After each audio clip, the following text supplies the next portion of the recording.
Hello. Hello, and welcome to another episode of Atomic Radio Hour. I'm your host, Vince, and I'm also here with... I didn't think of my gag. Are you fucking kidding me? All right, well, Declan's here, and we also have special guest Kyle, and friend of the show who's also returning, White Collar. Hello. Hey. Did I buy you enough time so you could think of something? Nope. What is this, like episode 18, and you're still embarrassing me? All right, I got one. All right. I'm your reclaimed couch gag, Declan. Oh, all right. Okay, because it was fourth wall. You get it. You get the pass. I'm here. Hello, everybody. This is our Reclamation Day episode. I hope everybody at home is going to be enjoying the game. This is coming out on the 10th, so it'll be 4 days before the game comes out. I have these three other lovely people here because, two other lovely people here because I want to talk about the beta. I want to talk about your thoughts. But first, I feel like we have to jump into the lore for this week. And since I've already covered 76, and I don't remember doing it, but flipping through my notes, I've already done it. We're going to go over the Reclamation Day quest that is from 76, the quest that starts off the game. Before we start, if you want to go in completely blind and haven't got the game yet, I will put a little spoiler thing up on the visual portion. Otherwise, just kind of skim until it doesn't sound like 76 anymore. This whole episode is going to be spoilers. Well, then skip to the content at the end because we put a lot of work into it. Yeah, we need that view. So just go to the end and watch like the last little bit. Also, slight disclaimer for Vince's lore. The quest that he's going to talk about is the beta form of that quest, which may or may not change upon the full release of the game. Yeah, like instead of leaving a vault, you just wake up in the middle of the wastes. Possibly. Reclamation Day. It's time to start a whole new quest. The voice of the Overseer plays as you recover from the night before. As you get ready to exit the room and make your way through the vault, you see next to the door is a brand new Pip-Boy 2000 Mark IV. Waypoints will lead you out of the vault, offering you food, water, clothing, and some building materials. And don't forget to grab your camp and your perk cards. If you go beyond the bounds of where you're supposed to be, you might even find a clue to where the Overseer has truly gone and what's actually going on outside of the vault as you get ready to venture into Apocalyptia. That's the lore. How's everybody feeling about this beta? I mean, I've made my opinions quite known last time. I'm really enjoying it. I think it's really fun. And I'm very excited to see where the final version takes us. I think from the 5 or 6 hours of the beta that I have played, I really like it. I understand where a lot of people's gripes are coming from for the most part. I don't know if I've ever said this on the show before, but my favorite critique that I've ever seen for anything, be it a movie, a video game, a book, is when they first announced 76 and it was the E3 footage. The one, I saw it on Instagram. It was Fallout's Instagram. Someone put, when's the beta? This was months ago, and it was like, when's the beta? When's the beta? When's the beta? When's the beta? Why is it not single player? Why aren't there NPCs? Somebody just said, why are the graphics similar? Are you shitting me? No, that was real. Not even like how come the lighting hasn't improved, which it has, but like how come this isn't that? Just the graphics kind of look the same. No shit. How much better could they get with the same engine? No, it's so fun. They've been using the same engine for like 20 years, but still. I just don't get me started. That engine what about you, and I have Kyle? a love-hate relationship. I loved it. I loved having Fallout with friends. It was really fun to play together. How many hours did you play? I think we played the first 2 when it came out on the PS4, through and through. Okay, and that was it? Because you played without me, I know that. Yeah, I played with Taylor, our buddy, and that was fun. And then you showed up at the end. Yeah. And we fought a Graft monster. I was there for that. Yeah. I remember getting dunked on by a Grafton monster in the PC version with Yes. White Collar and Mrs. E. Yes, Let we me did just get tell dunked you, on. Terrence OP. Yeah? Yeah, because that's all they did was kill this monster for us. Go on. I was just gonna say I was hoping that Kyle would be here to be like on my side of the fence, but I'm realizing now it's just me on one side of the fence. It's like I'm the neighbor that everybody hates. What was the neighbor from that Tim Allen show? The guy who always had his mouth God. covered. Yeah, you only ever saw like the top of his head. I thought, isn't his name But everybody liked that Wilson? guy. Vincent. No, wait. No, I would remember that. My name has never been in anything other than Over the Hedge, and it was the bear. It's Wilson. bother me. It's Wilson, Wilson? Jr. I think it's Wilson. But isn't Wilson the volleyball? You think he Yes. got 2 roles? Look at that volleyball. Wow. What a successful volleyball. Look at how far he's come. Feel old yet? Yeah. Yes. Did you know 1999 was 97 years ago? That is absurd. Feel old yet? Not really. So you didn't like it. Explain your gripes, your grievances, your distaste. Didn't like it is not exactly where I would come from. You hated it? No. No, not at all. Also, I want to like prep before everybody listening just dismisses me. This is not coming, like, I'm not someone who like out the gate was hating this game. Quite the opposite. I mean, you guys remember when the beta was opening up for PC, I was listening to different renditions of Country Roads Walking to Class. I was Yeah. as excited as anybody else. And I welcomed it and embraced it with open arms. Multiplayer, open arms, nothing about, the announcement from E3. I was ready to accept this and, give it a fair chance and try it out and all that. And I looked forward to it. And I did. I'm not saying I didn't have fun. I had a lot of fun. But then it set in that the title Fallout appears on this game, and I have a lot of issues with people that compare games to other games outside of the series. So like when they compare Fallout games to other RPG games, that's not really a fair comparison in my mind. I could agree. And so I brought this up when I talked about Far Cry a while ago, but I think it's fair to compare later games in the series to previous games in a series, especially when they're of the same name, by the same developer / publisher, all that stuff. I think that's a totally fair comparison. I mean, you're talking about same series, same producer, or same developer, same publisher. Okay, can I ask a question? Yeah. So you wouldn't compare like Skyrim to Dragon's Age? No. I mean, Okay. it depends on the comparison, but just saying like, oh, like this game should be more like this. No, I wouldn't. Yeah, I wouldn't do in-depth comparisons of like, Skyrim to Dragon's Age. But just because of it just seems a little bit unfair. And there's kind of 2 ways to look at Fallout 76. You can look at it as a game in the line of Fallout games, or you can look at it as a thing off by itself, which I think a lot of people are choosing to do. And I think a lot of the people who really enjoy the game are looking at it in that light. And that's a totally fair way of doing things. There's nothing wrong with that. More power to you. But It's a spin-off. I mean, they said from the beginning it was. I don't know if they never said it was a mainline game. You're right. They said they want to go back, Far Cry 5, quote unquote. They said they want to do back to so they said that, get back to, what they're good at.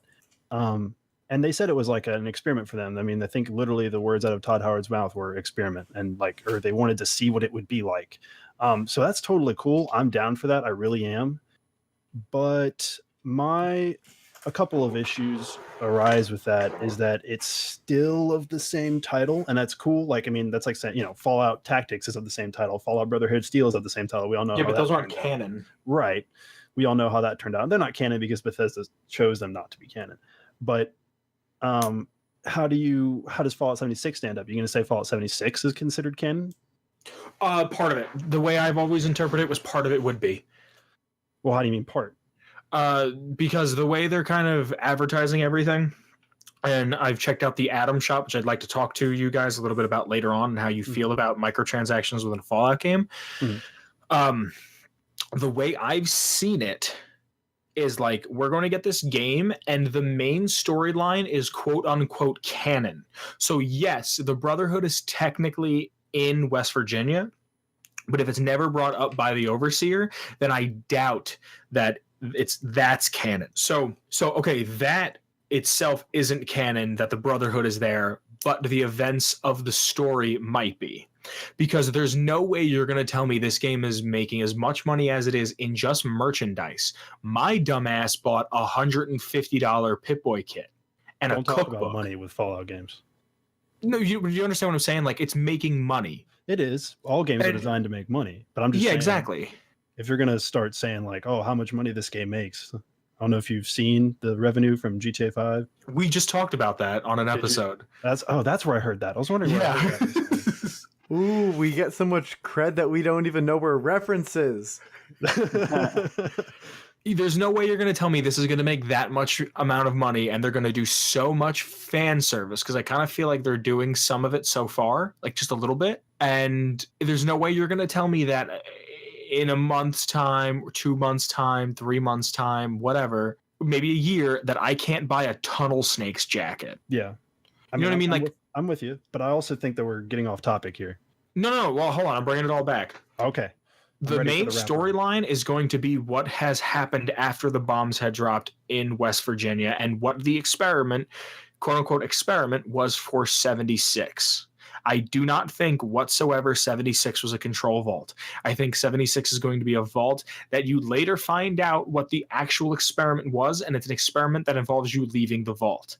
My theory and hot take is that the Overseer never exists to begin with. And the Overseer was nothing more than a voice. I don't think there's anything saying that the Overseer was ever seen. If you watch any of if you watch the opening shot, the Overseer, no one dweller is made to seem like the Overseer.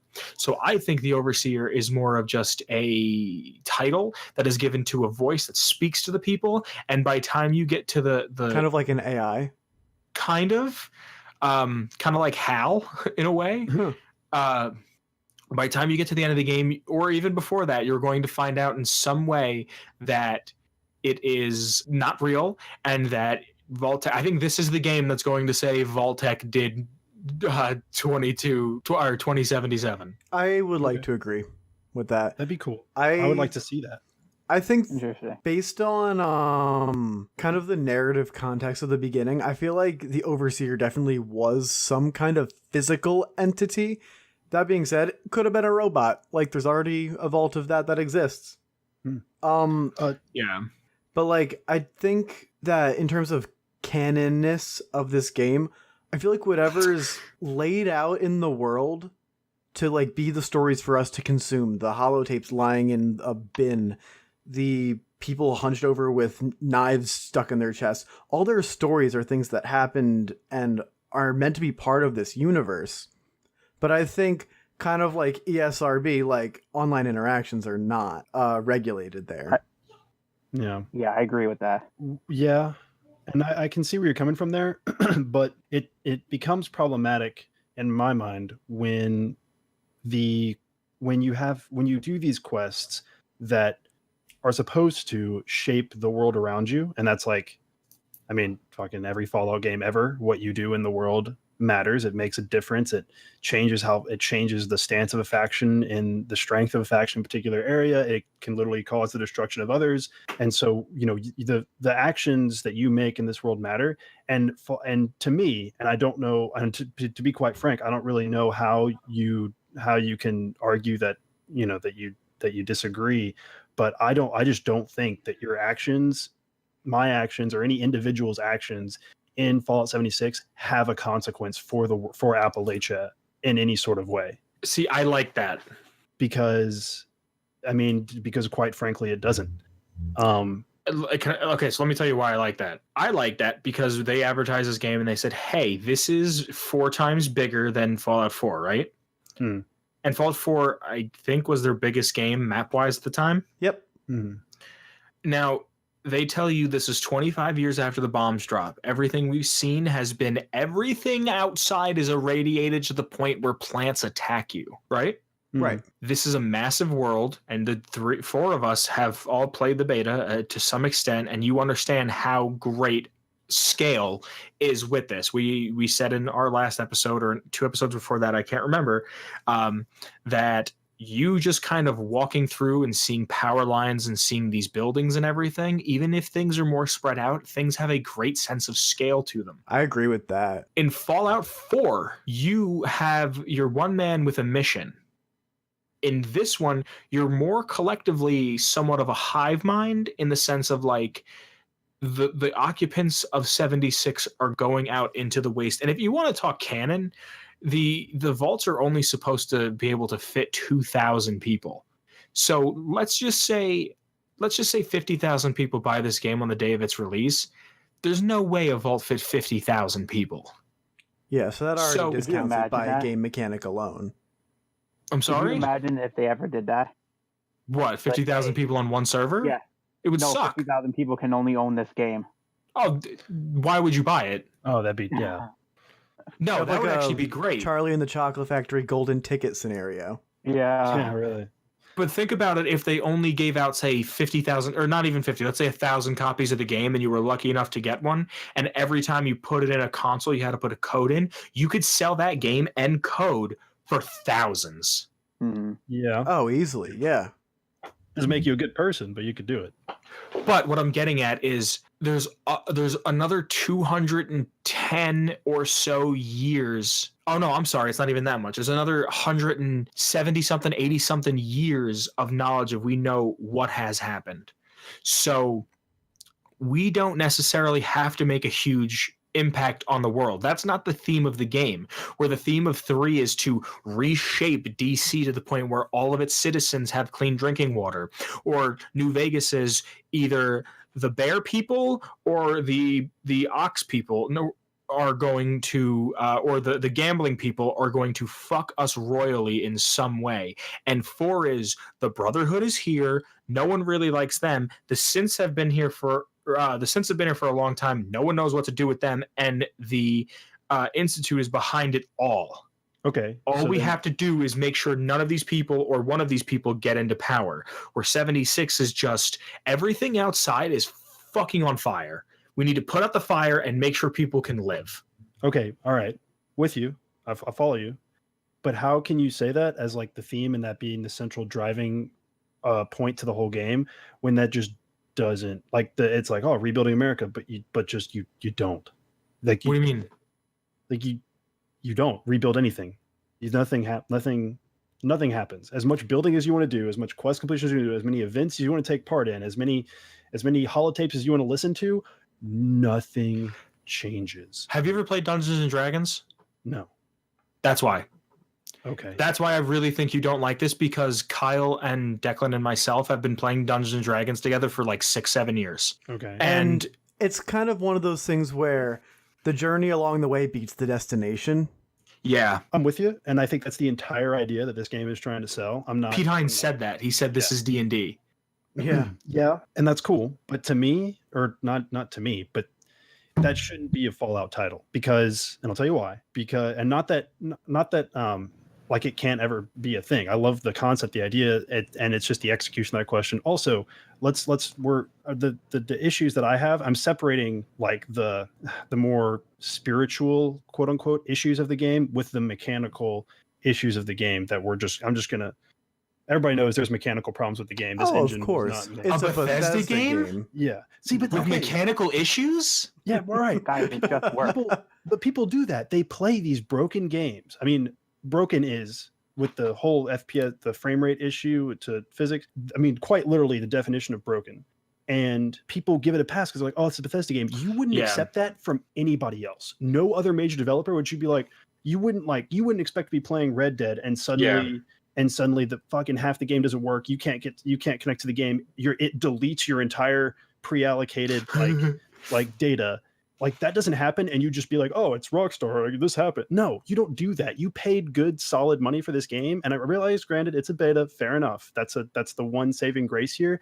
But I gotta tell you, the mechanical issues at a fundamental level, like the frame rate issue, the physics issue, that's not changing come November 14th. It's not unless they change the engine, which they're not gonna do. Plot twist. That's just not gonna change. It's like a very engine level. I mean, it's been a thing since every Gamebryo / creation engine game that has come from that studio.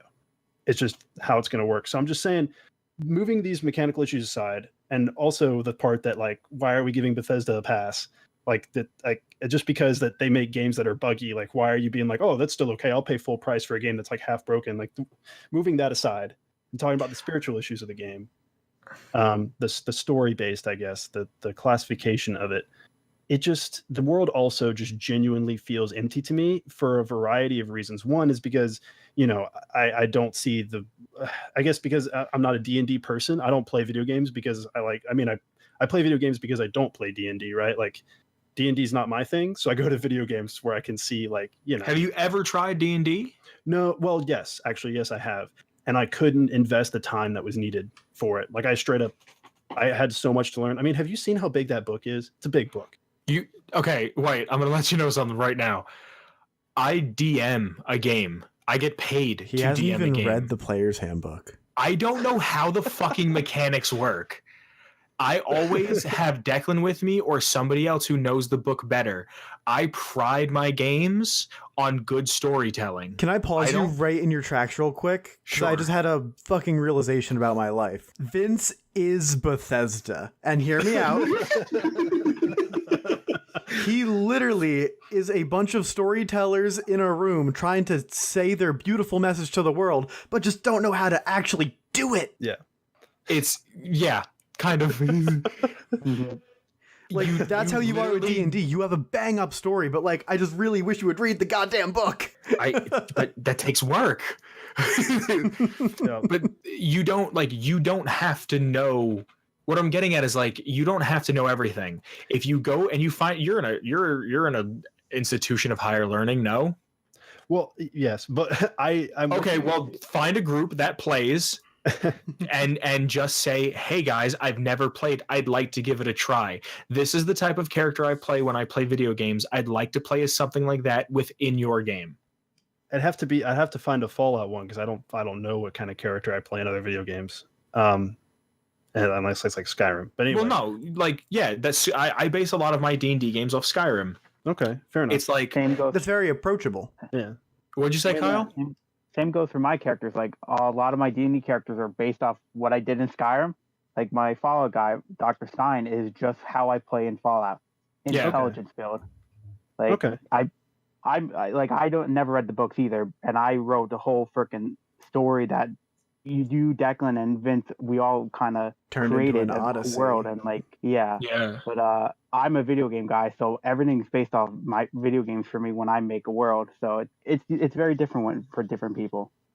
Yeah, and my DM said as much to me, Vince. Like, you don't have to worry about how the game works. You just have to worry about, knowing the story of your character. And I was like, okay, that I can handle that. And then they were like, cool, great, you got that? Here, fill out this character information sheet. Okay, well, that's a I'm looking at shithead person because he should have walked you through character building. I had no idea how to build a character. They're like, what year was your character born? I was like, Oh, well, that just make up on the fly. But, like, he should have helped you be like, okay, you have a 15 to your strength and you have a 14 to your charisma. Like, Yeah.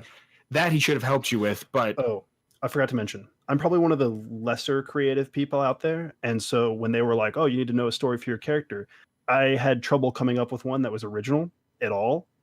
My default half story of was Kyle's characters are based off of fucking D&D or Bloodborne shit. Or like Dark Souls, right? Doctor Who and Assassin's Creed mostly. So Yeah.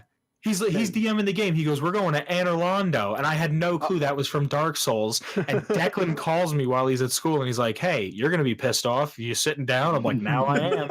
He's like, hey, remember that city in Kyle's game, Anne Orlando? I'm like, yeah. There's He's two. like, sorry? There was two. Nilfgaard was the other city. That was from Witcher. I don't even know. Oh, I that. didn't play Witcher. I didn't catch that Yeah. one. So he calls me. He's like, I just heard some people talking about Dark Souls and Anne Orlando as a city. And I didn't even say goodbye to Declan. I hung up and I called Kyle and I was like, really, dude? You're a liar. Yep. No, but like, That was my first time. No, yeah, it's all good. It's totally understandable. Yeah, so I guess and that, and also the whole committing to like meeting as a group kind of thing, I struggle with that just because everybody's got crazy schedules, Trust me, we struggle with that a lot too. Yeah. Yeah, I've never missed a Fallout game. that's just impressive and a dedication that I probably can't devote to anything. But I think that's kind of the beauty of this game. You kind of, if you were to want that, you have this ability to kind of create this story with your friends in a setting that you presumably have already fallen in love with, or like a world, and there's really none of the strings attached. The game handles it all for you. This game isn't going to hand you a character sheet and say, do it. It's just going to be Yeah. it's just going to kind of work for you. What's your favorite Fallout? Me? Yeah. Oh God. I don't know. I don't. Do I get to use mods? Sure. Yeah. New Vegas, just because it has. I don't know. I like the mods better for New Vegas. That's New fair. Vegas. So when you play New Vegas, what kind of character do you build? Different. I mean, do different ones to mix it up. Typical is like the cowboy kind of build. So you don't have like a minor story for your character. You just need the minor story. Then you just need I was shot in the head and go from here. Well, and then all the story that develops along the way, the quest that you follow, that story that unfolds. Okay, well let me throw this at you. Okay. Let's just say, just humor me for a second. Let's just say that you're a ghoul, right? Okay. Let's just say you grew up in New York. You're like 20, 30 years old. And all of a sudden the bombs hit, you don't know what to do, and then 200 years goes by and you're walking around, and all of a sudden you meet a gang of misfits inside Moriarty's saloon, and then eventually you use your law degree to start up a company, and you and these vagabonds are running around and saving people. If you were playing that character in your mind as you were playing New Vegas, and there was someone who was like, I need to do this, and I'll pay you, you don't think that character will go, give me more money? Like, I think like the whole point of a role playing game is to, and follow me on this one, to role play. No, I'm with you. I'm not disagreeing. Don't be rude, Vince. No, I'm not. I'm not. And I think that's what 76 is kind of doing for us, is saying, do whatever you want. It does. It definitely does. It gives you a lot of opportunities to roll. A lot of stuff about role playing works for 76. It really does. It genuinely does. But, and this is the difference between D&D and 76. When you play D&D versus when you play 76, even the world of your Dungeons and Dragons game still changes, and the actions of your characters in your D&D games still have consequences, and I know they do because I've heard you guys talk about it. And things matter. It affects the world that your characters exist in your head, right? Like, after they go to a location, they do some things. Don't say in my head. My character is very real. Well, you know what I mean. You know what I mean. No, I know. I'm fucking with you. But that was lost on me in 76, and maybe it's not. Maybe people can easily, I don't know, have better imagination than I can. And when they do something, when they complete the messenger event, and they're like, "Oh, I helped this robot get the thing," and when they're next time they're in the area, they see the same robot doing the same quest, they can be like, "Oh, they can just ignore that." I struggle with that. See, I think that's a very valid critique and a very valid perspective on this. That thanks. All the work shouldn't be in your hands. You already paid money for the game. You expect something out of it. Yeah, and I think let me tell you where I would love to see 76. I would love to see Fallout 76 as an addition, as like the multiplayer version of like Fallout Appalachia. That's what I would love that so much. Kind of like GTA Online was to GTA 5. Yes, precisely. Or even better, like Red Dead Online will be for Red Dead Redemption 2. An unbelievable story followed up by a really fun sandbox open world multiplayer setting to run around and play with friends. That's the ideal scenario. And I don't understand why that's too much to ask from a company that is known for making really awesome stories. But if we would have been given another Fallout, like I think right now the thing I'm most thankful for is that we're just getting more of it. If we were to get a Fallout title this fast, it would be so garbage. I don't know. I think a lot of the development resources and time and money and energy went into making this engine work for online, that the actual story part and you can back this up too, that the actual story part and a lot of the finer details got lost in translation because they went through, and I'm not discrediting them, they accomplished something that's very difficult to do. And it's impressive nonetheless. That even it works at the stage it does is still incredibly impressive and commendable. But I just think that they devoted all this energy and resources into making this an online experience, and that's cool, that's great. But I don't see it's tough. They put a lot. It's just energy could have been more wisely spent, in my opinion. Now I know that they've got other things. They're a big company. They got other things that I'm not, ignorant of the logistical challenges behind game development. The at a studio logistical like this. hell. Yeah. Don't get me wrong. And I mean, even Rockstar has its own. I'm in the background. Because I've been playing Red Dead recently, so in my background I have this comparison going, but that's unfair and I shouldn't mention it. But even Rockstar has got like logistical corporate issues that it has to deal with because it's working its employees almost to the bone. And that's not okay. But you're right. Yeah. So I'm not saying that I'm not unaware of these things. I'm just saying that I don't know that this was the best way to roll out a multiplayer experience for Fallout, and to say and to just give the pass that, well, sure, maybe it's not the best way of doing something, or maybe it's not the way that maybe this isn't the best way they could have done it. Maybe they could have done this better, this differently, and saying, but it doesn't matter because at least we're still getting it. I don't think that's a valid excuse. I don't think you should excuse a company for charging you full price for something that that very easily could have been in addition to, or have been in addition to something that you would get normally from that same company, if you're following me on that. So, okay. So would you rather this game just never come out? No. My ideal scenario, this is my ideal scenario, is that Fallout 76 is the GTA Online default, like the Fallout 76 is the online version of Fallout Appalachia. That's my hypothetical. That's my ideal scenario. Now, if they're gonna do it separately, if they're gonna do Fallout 76, Fallout 5, quote unquote, right? They're gonna do it separately. It needs to be like an arcade kind of thing, not a $60 full price Fallout game. Can I propose something? Of course. And call me a crazy person. Call me a fortune teller. But what if Fallout 5 quite literally is Fallout Appalachia, where it's this, but it's 200 years after the bombs dropped? I might actually be angry. Really? Yes. I might actually be livid. And I'm not saying that I don't, because it's not because I don't want more of the fall of that world, of that environment that they've designed, but that is just incredible. That is a slap in the face. That is unbelievably, that might be the laziest thing I've ever seen a company do ever. And I've seen a lot of companies do some lazy stuff.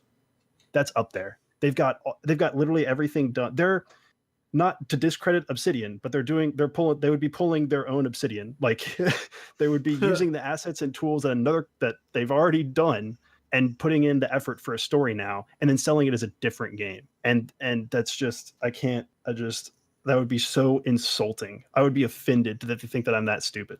I'd be offended. I mean, that's an interesting take. I kind of agree. It's just kind of something that popped into my brain, and I kind of felt like it needed to be shared. No, that's a great point. I pray to baby Jesus, to Gecko Jesus. Shout out to Al Chespriest, come on the podcast. I pray to Gecko Jesus that is not the case. I love Fallout 76. Don't get me wrong. I'm probably going to play more of it. This isn't a blind hatred. I'm just saying that to me, there's a significant lack. It's a disappointment to me because I expected more from a company that's known for its great storytelling and world building. And I just felt like that was lost in 76 for a variety of reasons. And so to me, it felt I totally see that. And I mean, all of us here are fans of Fallout. So it's really easy for us to really get into the nitty gritty of Fallout because we love it so much. You almost feel like you set the expectations so high because it's something you dedicate so much of your emotional energy to. And I think it's really healthy to have this discourse about it. Yeah, I think blind, I'm going to say blind. The blind hatred of the game is unwarranted. I think if you're going to discuss it, if you're going to have critiques, have informed critiques. And as someone who, is involved in modding and as someone who's played almost all of the Fallout titles, I would consider this an informed criticism, and I think and I'm going to back my decision that it's a fair comparison to compare Fallout 76 to previous Fallout games and to compare, the present actions of the company to its past actions. I think that's a fair comparison to make. Compare Fallout 4 to Fallout 76, and Fallout 4 has its own criticisms, but compared to Fallout 76, the storytelling and just the way that the world evolves and grows and changes and depends on the actions of your character is just incredible when compared to 76. 76 felt a lot like Borderlands to me. It felt a lot like a world populated with not a lot of friendly NPCs, quote unquote, and that lacked a lot of character and environment. It lacked content. And, are you saying that Borderlands lacked character? No. Oh, I was gonna say you and I played very different Borderlands because Declan and I No. to this day still scream "Catch a Ride." No. Oh, Yeah. dude, no. Oh, no. Great, amazing game. No, not even far from it. I'm just saying that one of Borderlands' main selling points, if you recall, was shoot and loot. Yeah. Or like however many million more guns. That's great. I fucking live for that. That's amazing. That's not why I play Fallout. I don't play Fallout for that. I play Borderlands for that. And even Borderlands had more like cool and backwritten NPCs than 76 did. Let's be honest. Does like seriously think about how many amazing, interesting characters there are in Borderlands. If we're going to do this comparison, but how many amazing, interesting characters there are in Borderlands with awesome backstories and that are just incredibly interesting. And then name one really cool, interesting NPC you've had an interaction with in 76. And I realize that that's not the point of 76, but I'm just saying if you want to do that comparison, That's totally a fair comparison, though, because there can be online games that have NPCs. That's in fact how MMOs happen. Oh yeah, like MMORPGs are a thing because of their characters and their story. And I know this isn't trying to be a traditional MMORPG, but I think was definitely a missed opportunity with not having people out in this wasteland. Are we allowed? You guys don't want spoilers? Not particularly, Not no. story spoilers, but like Side quest? Even then, I've only really done the opening quest, and I was holding the rest. You for motherfucker! You did it without me. Not the whole thing. I'd like just getting to the thing outside the vault. I didn't even do that. Well, there was a mechanical reason why I had to do that. I need to mention something for the sake of the viewers listening. I need to mention something about a side quest that is the exception to a lot of stuff that I've been talking about. It has to be mentioned because if I don't mention it, it will be an unfair balance in my experience with the game. I want to really round. So well, Vince, you have my permission. Okay, Vince, if you don't want to all listen. right, fuck it up. Is it gonna like break my immersion at any point? No. Like when I play the game, am I gonna get to this mission and be like, I don't. If you're gonna know what's gonna happen in that mission. Where is it? Where does it take place? The top of the world. Fuck. I have to edit this, so fuck it. Just tell me. All right. So hands down, it happened by accident to me, but I was playing a side quest with Mrs. Z, another friend of the show. Mrs. Z came back on the podcast. Sorry. I love that gag. And we just totally happened by accident, but we just started doing some quests because it was convenient, nearby, whatever. And it was relatively fetch quest. Just go here, grab this, go here, push this button, do this. But it sent us to some very intriguing locations, and I enjoyed it, and I had fun with it. It was an engaging quest. But at the end, when the reward for the quest, and this is where it's going to hit you, Vince. So if you don't want to listen, last chance. I have to edit. There's no point. Okay, well, I'm sorry, but I got to say this for the show, because they're going to be like, the people are going to call me out. At the end, the reward is that you get to go to the very tippy top of the world. And that's an amazing reward in and of itself. The view from up there is incredible. But up there is technically an NPC that you can actually talk to and interact with and acts as a quest giver. And it's a unique NPC, zero backstory. Well, that's not true. Is it the picture that Mrs. Z put on her Twitter? I don't know. I didn't see that picture. No, that was just us. No, it's a picture of Mr. Handy. Yeah, it is. Yeah, I saw it already. Okay, so I had a feeling that's where this was going. Yes. So if you already saw the fuck it. So yes, you get to meet that Mr. Handy. It's a raider robot AI, whatever inside of Mr. Handy, and it's actually a girl, which is really cool because it's still like a Mr. Handy. Anyway, that was amazing. That was an amazing experience because I didn't expect it. I was like, there's no NPCs. We know how this is going to end. It's just going to be a recording. There's going to be a dead person, like blah, blah, blah, whatever. And then it turned out to be an actual, it wasn't like a person, but it was a robot still. An actual, like, not a vendor robot, like one that had not like the full dialogue. You can pick your response, but like it said stuff and it gave you quests. And that was amazing. And that was awesome. And I think that one experience really redeemed a lot of the beta for me. It really did. I'm not saying that the beta is bad. I'm not. It's just okay. But see the experience you just had. Mm-hmm. That's what the whole game is going for. You understand how important another human being is. If you sit there for 50 years and never hold somebody, the second you get close to somebody, you get within like breathing distance of somebody, you break down and cry. All you know in that vault is being around people and enjoying a luxury and enjoying talking to somebody. When you leave that vault, the first thing that hits you is everybody's running away. I don't know what to do. I don't know where anything is. I have no clue what anything about this world is. Agoraphobia would be massive amongst all dwellers, and some sort of a abandonment issue type thing would develop with a real life vault dweller. And I think as much as you don't like it right now, in the future, you're going to look back on that moment exactly when you found the Raider bot, and you're going to be like, that's exactly what the game was going for.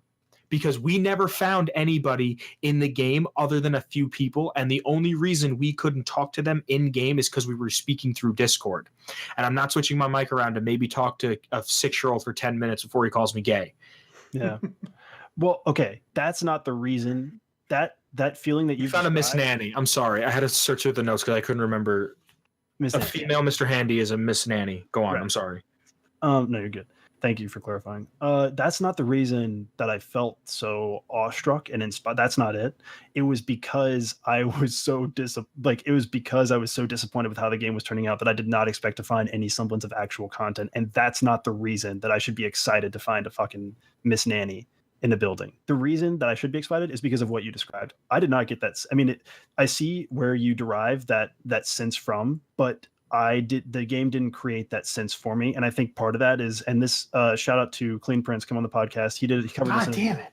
What? Sorry. And our invite list is getting big. I'm not upset with you. I just, I'm trying to like time it so I can beat you to it, but go on. He covered this in the video I watched today. I'll link it for y'all. It's a good watch. But that intro, let's talk about that intro to 76. I mean, lackluster to me. The video? No. The actual intro, your introductory experience to 76. What, the vault? Yes. Yeah. It didn't do it for me. Not even the slightest. Didn't even tickle my undergarments, like even briefly. I rushed through it just to play with everybody else. See, I think that's I was why an hour behind. Yeah. Okay. Yeah. This is what I wanted to get to. Kyle, how you just said that, I think this is another reason why you don't like it, is this game is massive. This game is a game that wants you to look in every nook and cranny. Here's the beta. Have fun for 4 hours. I have to do all that in 4 hours. Well, I have to get out of the vault as fast as I can. I have to get here as fast as I can. Every part of me that plays Fallout for the reason I play Fallout, when we got, Declan, what was the town we got to that you made your gun in for 19 hours? Sutton. Sutton. We got to Sutton. Every part of me wanted to look in every building and look under the mattresses and look around. But I was going, cool. Guys, we have to get out of here because we only have so much time.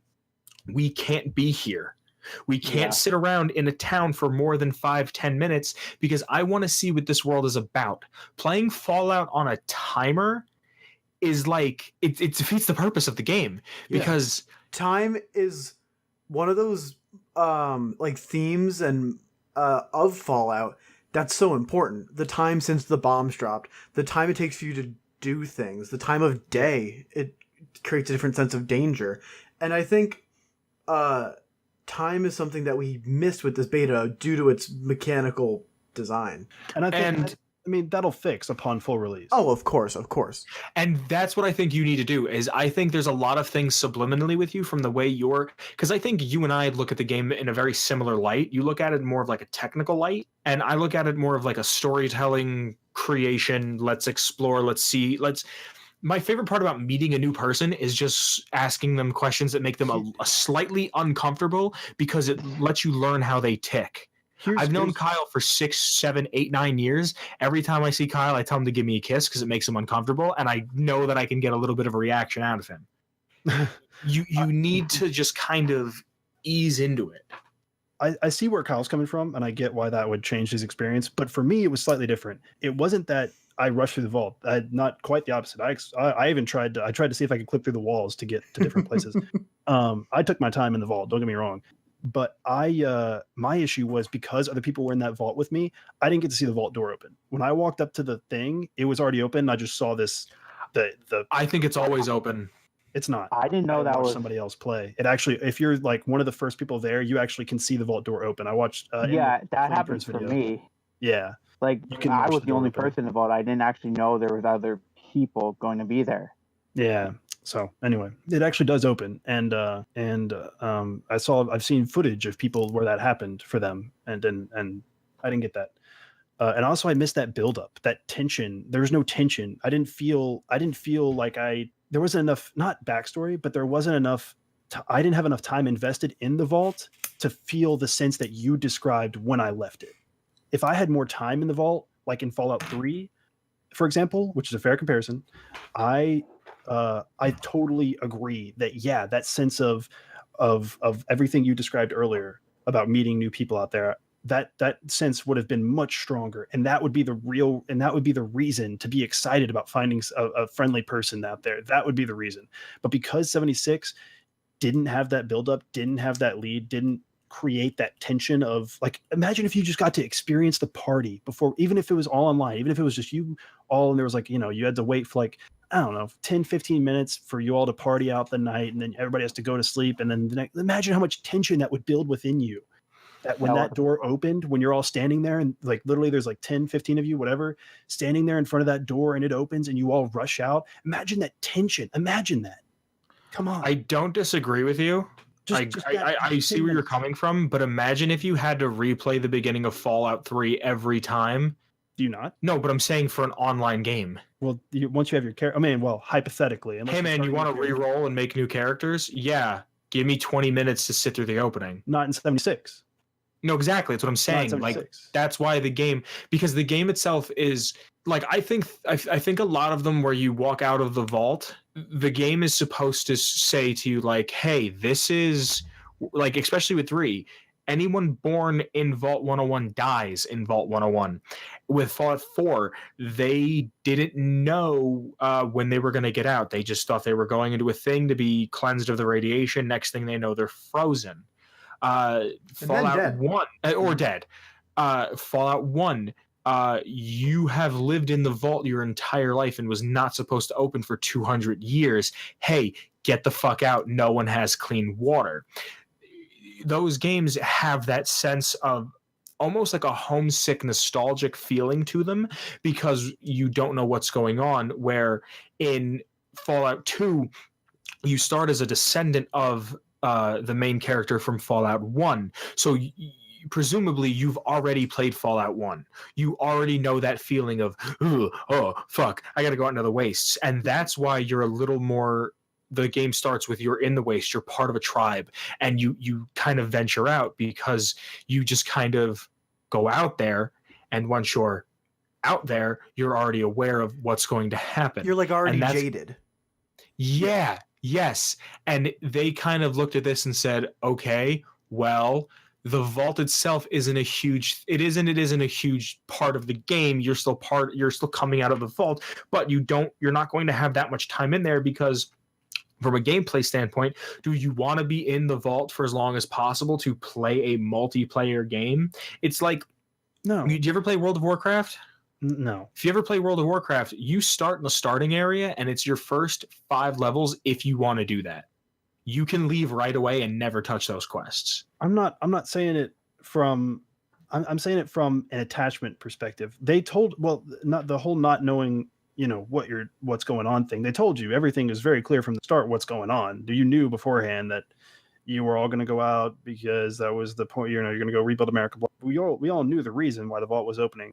That part was very clear from the start. My point is that it didn't make me feel attached enough to it didn't make me feel like the vault was a home I was leaving. It made me feel like out there was my home. Did you ever quit a job because you had a better job lined up? No. If you ever get a job that you will have a better job lined up for when you quit, the last 2 weeks, when you give your 2 weeks, you don't care how your performance is. You don't care if you get sloppy. You don't care if you get lazy. All you care about is, hey, my new home is 2 weeks away. Why get cozy in 76? Why care? It's rather subjective, I think, but No, I see, but I I see the mean, point you're trying to make. why? Like, if you rented an apartment, right, and your landlord was saying to you, "Hey, you got to get out in 6 months, and you got to go and do this and that," you wouldn't be buying furniture. You wouldn't be buying appliances. If anything, you'd be trying to downsize because you're leaving and you're not allowed back. And 76 is going to close the doors after 24 hours of being open. And after 24 hours, those doors are securing shut. They're locking shut, and the entire inside will stop working. Now, how Declan said about what if we could play Fallout 5 and it's Appalachia again.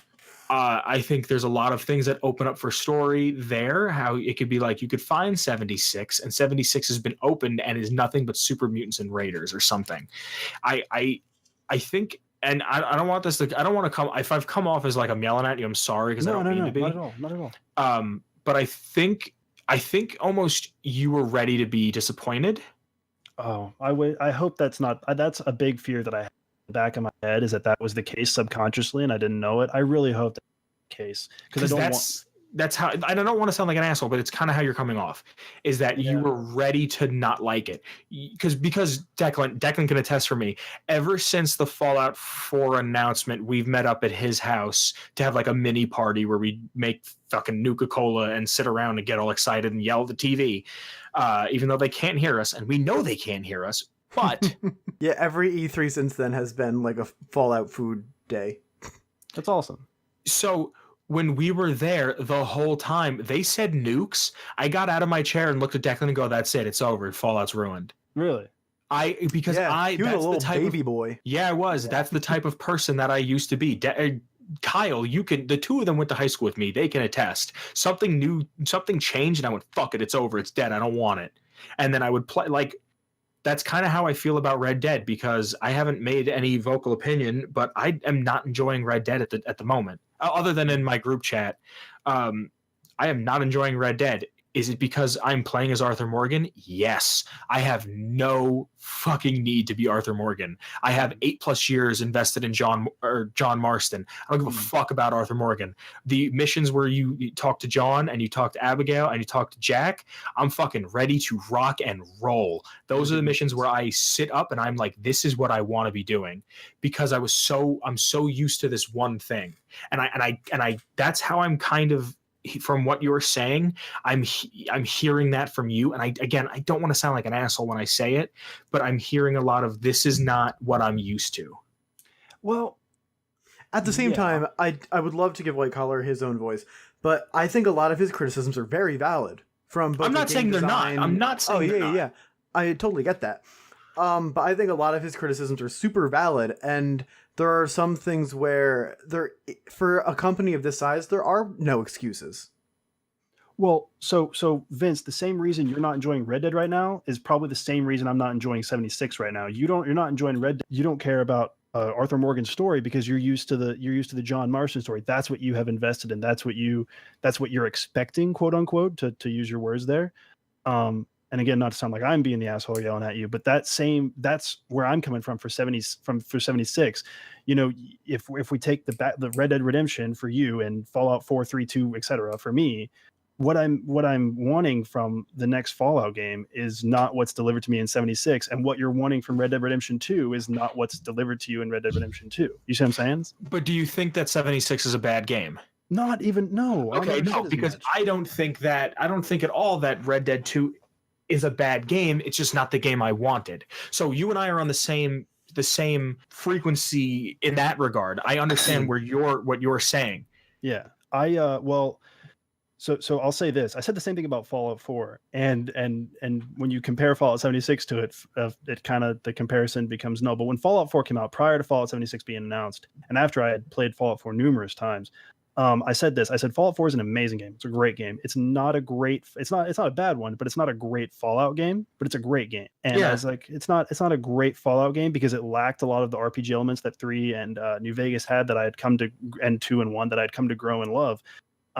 And that same feeling, I kind of carry that with me into 76. Fallout 76 is a great game. Nothing against it. It's done a lot for this this franchise, for this company, for online. Just it's awesome. I've loved what it's tried to do. I love it as an experiment. I think it's great, but I think it's a great game. I just don't think it's a great Fallout game. And I think that kind of phrasing gets tossed around a lot in games, that this is a great game, but it's not a great X game. Right. Yeah, and it does. I think that's so peculiar, because I'm trying to like figure out how to present my thoughts. Because a Fallout game isn't a genre. Yeah, like a Fallout game's not a genre, and the developers get to choose what a Fallout game is, as much as what the spirit of the community has for creating that a community. What technically suffice, maybe isn't the right word, but what technically suffices for what a Fallout game is the people that make the book. Yeah, no, I'm not. You're totally correct. Absolutely correct. And I said the same thing about Far Cry. I said Far Cry 5, great game, not a great Far Cry game. I said the same. And that's just because, and I mentioned as much when I talked about it, and I'm referring to something else, so ignore me. But when I talked about it previously, I said this, that like, one of the stipulations I said was, look, I'm looking back on the previous Far Cry games, maybe A, with a bit of nostalgia, sure, but B, because if that's what I'm using as my status quo and what I expect to be carried on in the later games, that's not necessarily a fair comparison, because the developers and the producers and the publishers have decided to go a different direction with the game, and that's fine. That's totally well within their rights, obviously, to take the game in a different direction, and that's cool and all. And so you see what I'm saying, where when I say when I say Fallout 4 is not a great Fallout, it's a good game, but not a great Fallout game, it's because it went a different direction, and that's not the direction that I wanted to get to go, which is why I say that. Now, again, that's a personal thing, so it's not like an objective. You see what I'm saying? Yeah. I totally get it. No, I hear you. So yeah, you're right, Declan. It does get thrown around a lot, and yeah, the producer, the developer, and the publisher certainly decides the direction of the game. And it's one of those things where you're either like, you guys have the take of it where you get on board with that and you love the direction it's going, and you're with that direction, or you're somebody like me who's kind of maybe a little too stuck in the past, a little too not ready to evolve with. Don't say that about yourself. That makes you sound small-minded. I don't know. I feel like you've approached this with a very open mind. I'm not. Well, I like to think so, but I'm not. No, I'm not saying that all of that makes them sound small-minded. I'm saying when you say stuck in the past. Well, I don't know. Maybe I am. I might be. I don't know.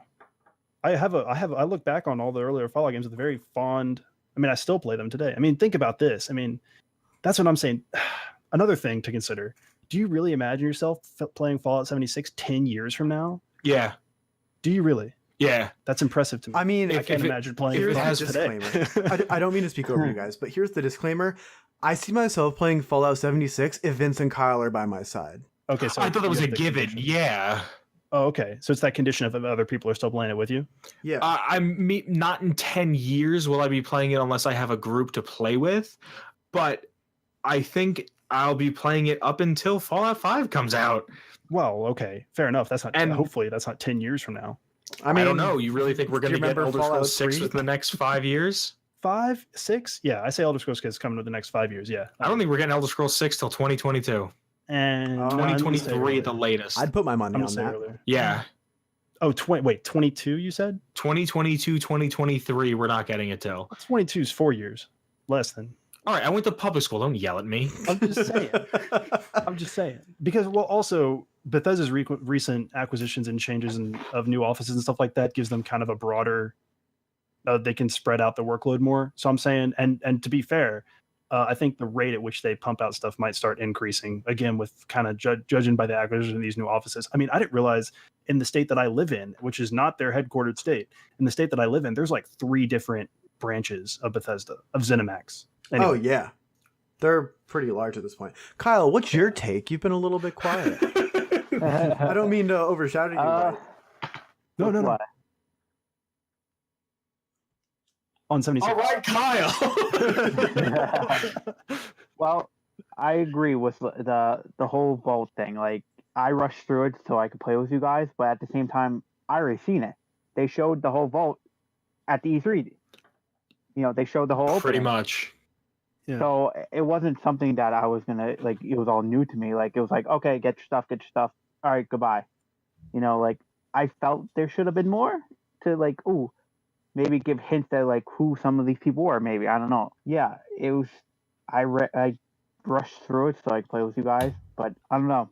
I did miss the whole like, oh, the vault opening. It was like, hey, Codsworth is talking to me. It's like, yeah, okay, goodbye. But Yeah, yeah, but I don't know. I had some problems with it, with the game and such wise. But it comes down to me. It was like we were playing together. You know, it was fun to play together, Fallout together. yeah. You know, I don't think when it comes to it, like the main missions and side quests are like canon to me, and then your character's not canon and stuff like that. But at the same time, it was like it was fun to experience the story together. Yeah, Even though we talked over each other while listening to a 3-hour holotape. Oh. There was a point where I remember walking next to you, Kyle, and I was like, I don't know who the fuck is talking, but they need to shut the fuck up. This holotape is boring me to tears. The holotape volume was so low for me. I literally had to go in and turn it up because the starting holotape volume was just too low. But do you see yourself playing it long term, Kyle? I think with friends and what they have down the road for it.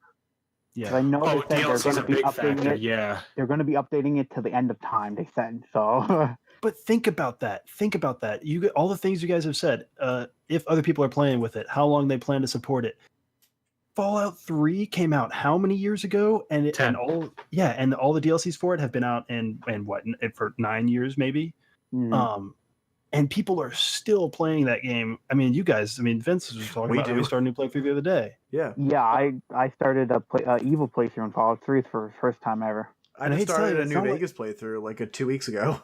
Yeah, it's not like that game hasn't changed in fucking 9 years. It's not like anybody else is playing it with you. Think about that. What is like, come on. Yeah, but wait, this is a different genre of game. This isn't even like. I know, but is that better? But it's okay. I feel like it's hard to compare. Yeah, but as a multiplayer person that played I don't know. some multiplayer Kyle, games, like I'm playing through Destiny 2 right now, and like I seen Destiny 1, and I kind of stopped playing that early on, and see how far it came and how different it changed. That's exciting for me to see how Fallout 76 will be in like a year or two. How different it's going to be with updates and DLC and whatever. I think that's the most excited that I'm going to be for this game, to see where it's going to head to. I agree a lot with that. Like, look at when ESO launched and look at where it is now. It was a dud when it launched, and now it's like one of the like most played online MMOs. Yeah. Like it really turned itself out, and its updates saved it. And I hope that's the case. I really do too. But I don't like that that's become the standard, the accepted norm. The accepted norm of I agree. Post updating the game is now like, oh well, that makes it okay. Like why is like what? Yeah. I understand what you're saying. You're giving them a hall pass, and I don't think I don't know. I think another really enticing, intriguing feature is that my favorite part of the Fallout series is just seeing what has happened after the bombs have dropped, seeing how far they progressed our culture as Americans, as humans, as people who inhabit Mother Earth, and seeing that, okay, it was pretty much the 50s, the 40s, the 50s, and then everything culturally had stopped, and then we got to 2077, and then a bomb dropped, and even though we have hovering robots, people still dress like they're going to the sock hop. Yeah. So I love seeing where these modern day cities are. Declan and I both live in Pennsylvania, right? When the pit came out, I was like, oh fuck. The most northern part of West Virginia will touch Pennsylvania. And I don't know, I haven't heard anything, but when people were trying to piece the map together, it was rumored that you're going to be able to go to just a little bit of Pennsylvania. And if that means I can go to a little bit of Pennsylvania, that's where I want to head, because I want to see if there's radioactive Amish. Even if it's like radioactive Amish scorched, like I'd love to see that. That was actually my band name in high school, Radioactive Amish. We were a ska group. I'm so interested to see what states around they incorporate into DLC.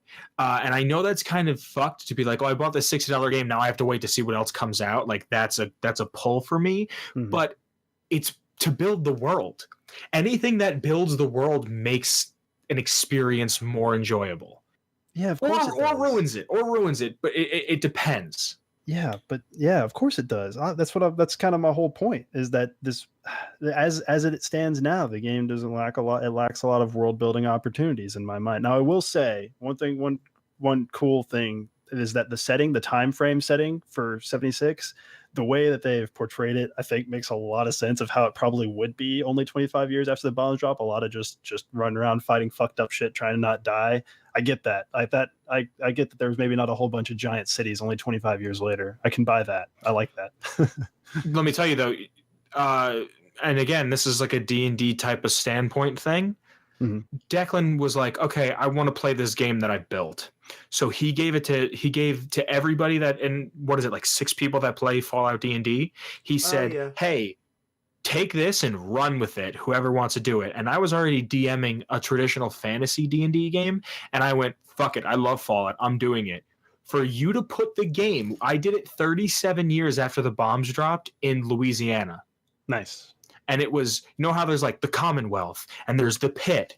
I named it Narlands. Nice. Just Narlands. And it was so incredibly complicated to try to build the world around that, because you have to create so much shit, because one, it's a new area. So each Fallout game they go into, they have to create new factions, new ideas, new things, right? You're talking to me. You believe me, I'm with you. I've worked for a couple of mod groups that are doing the same thing. Okay, but the mods that are coming out are all placed 200 years after. So they have the luxury of leaning on the NCR. They have the luxury of leaning onto the Brotherhood. When you're 37 years in, and this is 476, there is nothing. There is absolutely nothing. And that's another reason why I don't believe the Brotherhood is canon. Because the Brotherhood is only in 76 to give people who want to roleplay as paladins or as knights or as star paladins something, that opportunity. They need the you're anchor contradicting point. yourself. I'm sorry? You're contradicting yourself. What do you mean? Well, earlier we just all talked about the one of the first things we talked about was the canonness of the game, and Brotherhood's in it, and now you're going to say it's not. No, I said that. No. Wait. What I'm saying is the main story is, right? Oh, okay. I don't know if the Overseer, that main quest line, never talks about the Brotherhood whatsoever. Okay, I don't think that's canon. Okay, I misunderstood. Yeah, so if it's never brought up, but there's frames and there's pieces of power armor, but mind you, power armor could be in the game. The T-51 could be in the game. You found the T-60 pieces yet? No, I have, and I hate that. But just hear me out. They're putting in there because, like, they've already used it. This game, like you said, is an experiment. Yeah. So even if Max I didn't say that. Todd said that. I didn't say that. No, I'm saying that you referenced that. Yeah. I'm messing with you. But what I'm trying to get at is, if why not put that in the game? People are already accustomed to it. But if you were to explain, like how with New Vegas has that small section of the Brotherhood, and there's no enclave other than like 4 people. Mm-hmm. So they wrote in, let's not totally get rid of it, but let's keep a little bit of it. Mm-hmm. Do you understand what I'm trying to say? Like, I know that's a little bit more of a stretch, but I'm with you. I'm not, no, I'm with you. I see where you're coming from. I'm not disagreeing with you. I don't know. I think this is a different type of game. I think this is how you said you shouldn't compare Dragon Age to Skyrim. I don't think if you Skyrim to Oblivion, I think that's a fair. If you knew 2 guys named Tony, you really think you could say, well, that Tony S is a scumbag and Tony L is all right? Were they made by the same person? No. Okay, well then no, I can't. But I'm talking about games made by the same people of the same name. If I got 2 brothers, both named Tony, both from the same parents, you bet your ass I'm comparing them. Really? Yeah. Why is this one a fuck up? Why is this one not? Yeah, I'm kidding. You hear that, siblings that are both named Tony? White's coming for you. Come on the show. Come on the show. Come on the podcast. Thank you, also, Kyle. if your parents named you the same name, man, I thought I was uncreative. No, I think a lot of this just comes down to we haven't gotten the full game yet. And I know you said it's not going to change that much. Wow. But I think this game is like a good chicken breast. It's got to marinate. Okay. Yeah. I like that analogy. Yeah. You do, Kyle? Yeah. I can roll with that. I'm not totally. Don't get me wrong. This isn't me shutting myself up to it. This is my beta impressions. I'm not at all. Yeah.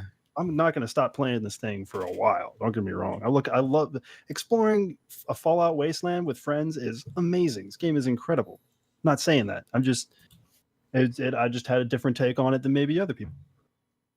No, and again, I don't want it to come off like I'm yelling at you because I'm not. It's just, to be completely honest with you, I'm so excited we had an intelligent discussion where we traded opinions because I have not had one of these conversations in a very long time. Welcome to 2018. So, yeah. I think this is a game that no matter how much you play before the game comes out, you still need to play the game. Yeah. It's okay. Here's my favorite analogy. If I go to school for 4 years to learn how to become a plumber, right?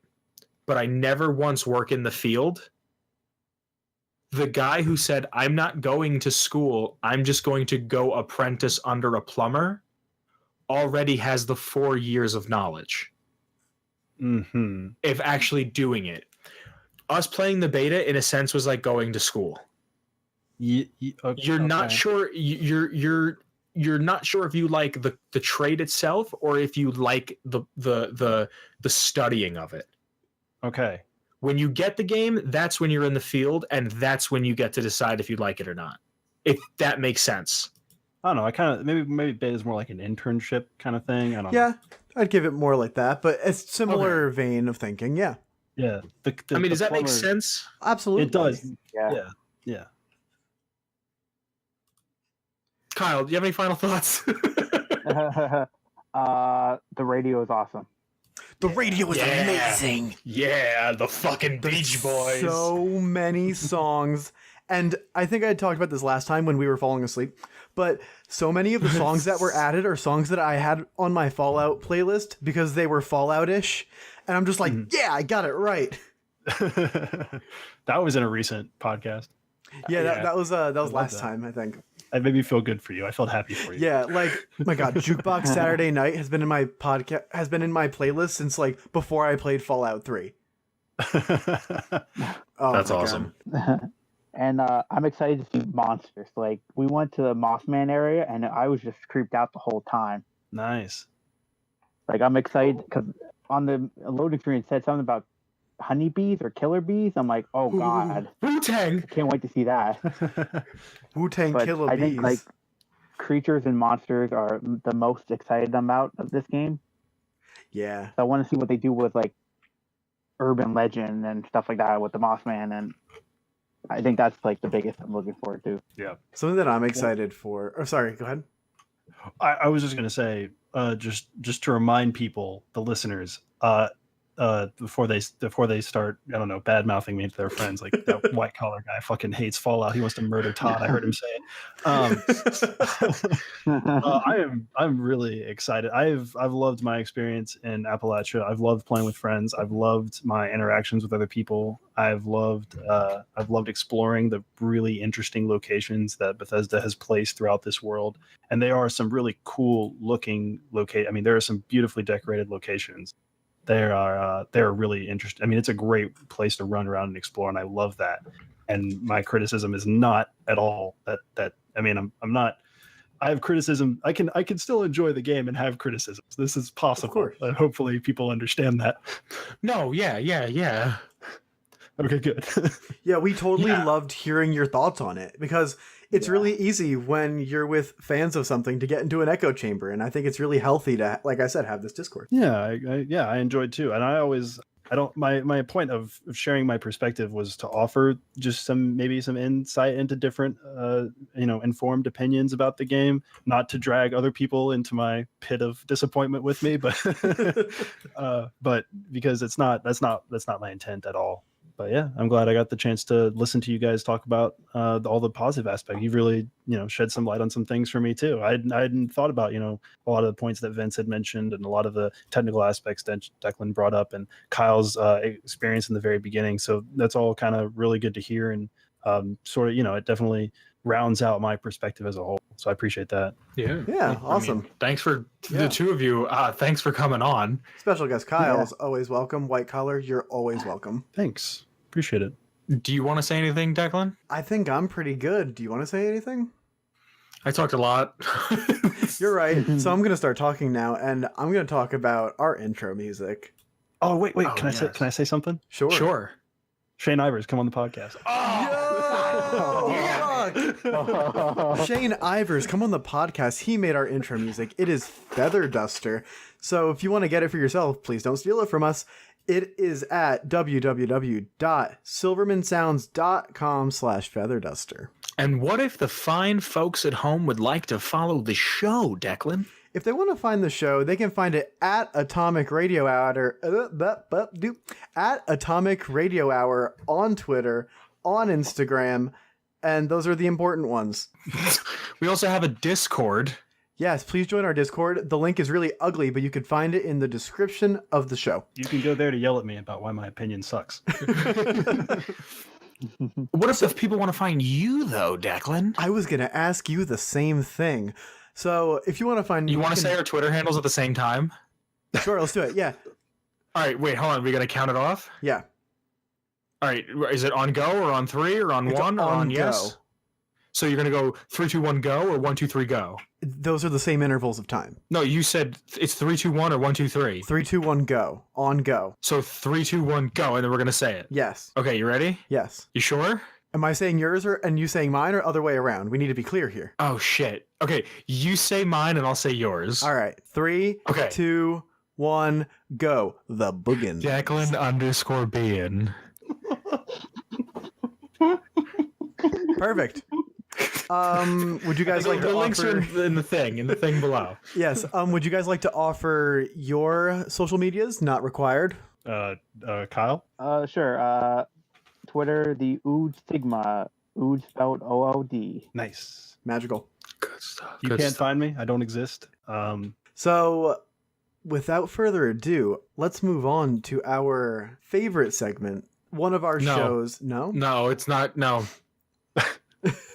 No, next week. Next week? Oh, we're doing Next that next week. week? Oh. I promise the fine folks at home, if you're wondering what's going on in the Smith household, next week. I thought we were doing it this week. No, god damn it. No. How many times do I have to tell you no, Declan? 2018, no means no. Good. Consent's important. We're going to give you something awesome anyway. Here you go, guys. Enjoy. Bye. Bye. Say bye, Kyle. Country road, take me home. Godspeed. Okay, so I have found a group of people kind of like myself that they have skin falling off of them and they're losing all their hair and they sound like they have extremely bad laryngitis, but we don't know what the hell's going on, and it's only been about 6-7 years since the bombs dropped, so I'm just trying to figure all this out. They said if we move towards what was once Wisconsin, we can find something. There's a colony of us, of people that are afflicted with this disease or this sickness, this illness, whatever is technically plaguing us. We can figure it out, we can take care of it, we can move from there. It's just weird. I look like I've my hands and my arms and my feet and my legs and pretty much every part of me. It looks like I've been sitting in a bathtub for far too long. Yeah. If I figure it out, I guess I'll send another one of these letters, these tapes your way. Anyway, Phil, signing out, off, in, around. Bye. Atomic Radio Hour Podcast.